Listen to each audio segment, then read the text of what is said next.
To okay TV. This is Kavya. Today news updates ఇప్పుడు చూద్దాం. జనసేన శాసనసభ పక్ష నేతగా పవన్ కళ్యాణ్. జనసేన శాసనసభ పక్ష నేతగా పవన్ కళ్యాణ్ ఎన్నికయ్యారు. ఈ రోజు ఉదయం మంగళగిరిలోని పార్టీ కేంద్ర కార్యాలయంలో జనసేన శాసనసభ పక్ష సమావేశం నిర్వహించారు.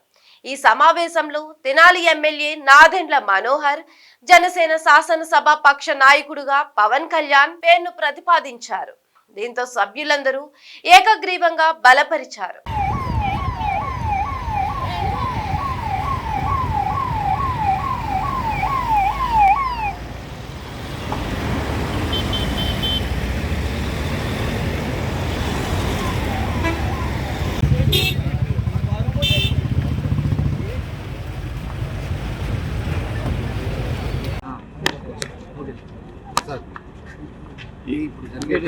అంటే మామూలుగా ఆయన ఏకగ్రీవంగా సార్ని మొత్తం శాసనసభ మండలి అంతా కూడా సార్ని ఏకగ్రీవంగా ఎన్నుకున్నారు.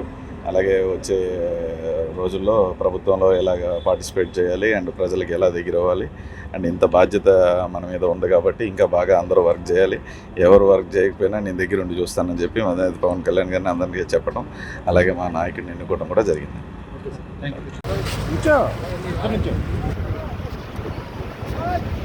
Thank you.